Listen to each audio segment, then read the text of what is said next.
Caesar, another wild car here. This is a French car. This is a Facel Vega. Am I pronouncing that right? That's correct, the Facel Vega. Facel Vega. And what model? This is a Facel II from 1963. You know, interesting looking car. These are very distinctive. You don't see them very often. Now, is it your first Facel Vega? No, it's about my 6th Facel Vega in 20 years. So you're sort of a Facel Vega kind of guy, That's right. Yep, I got it in my blood. What is it about the cars that draws you? Is it the design or the, what is it? I like it. I like the design. I think it's a very unique car. It's a head turner, and it's also got fabulous performance. These were basically built for the U.S. market? Yes, with the combination of the Chrysler, American big block engine and the European styling. Wild looking headlights on this one. This doesn't look too American. That's true. This car was converted to European spec headlights and taillights in the 80s. That's very cool. Very cool. Yeah, I like the lines on this car. I mean, even though it was made for the U.S. market, there's no question that it's a European car. Yes. And a lot of famous people drove these. I mean, Ringo Starr had one of these, didn't he? That's right. Ringo Starr had this same model, and Debbie Reynolds had one. Dean Martin. What an interior, too. I mean, is that burl walnut? That's imitation burl walnut, and it's hand-painted on metal. Oh my gosh, that's a lot of work. Yes, it is. It takes a craftsman to do that. And quite a lot of gauges, more gauges than there are things to measure, aren't there? Oh, absolutely. You got a full complement of gauges. And is this, I mean, it looks luxurious. Is this the original interior? Or? This car was reupholstered about 20 years ago. But gosh, it looks nice. And it looks like, I mean, it was built to be a grand touring car. That's exactly what it was.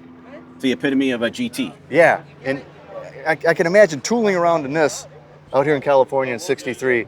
I mean, you had to be styling in this thing. What a wild rear end! And these are the turn signals, and you have your brake lights down there.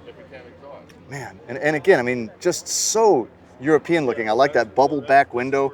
Almost looks like a removable hardtop. They should have made that. I think that would look really good. Oh, that would have been nice. Yes, a lot of glass area. So you say 383 Chrysler? 383 Chrysler. Well, let's go look at it. Okay. Yep, that's a 383 Chrysler V8. Yes, that's right. It's a single four barrel. So they went with that just for reliability, or? They went for power. Oh, really? There wasn't a suitable French high-performance engine by that time, so they went overseas to the Chrysler V8, which had a fantastic reputation back then. And they put them in all. I mean, Facel Vega used that for a long time, right? I mean, they used these Chrysler engines. That's right. All the V8 cars were Chrysler powered from 54 to 64. They tried to make their own four-cylinder car for the junior Facels. Yeah. And that was ultimately their downfall. And it fits nicely, and it obviously was engineered for that engine. That's correct. It's very serviceable. Yeah. So, I mean, it pretty much drives like, or at least is powered like an American car, but does it drive fairly European? It's got a European feel to it. It's much stiffer than American cars of the period. Wow. It's got to be a blast to drive this car. Absolutely, especially on the open highway. That's what it's made for. It's a grand touring car. Now, have you been to this show before? This is the first time I've had a car at the show, but I've been here many times. Great show, isn't it? It is. It's fantastic. Wild stuff. And a very nice addition with your Facel Vega, Facel II, right? That's correct. Thank you very much, Dennis. Beautiful car, buddy.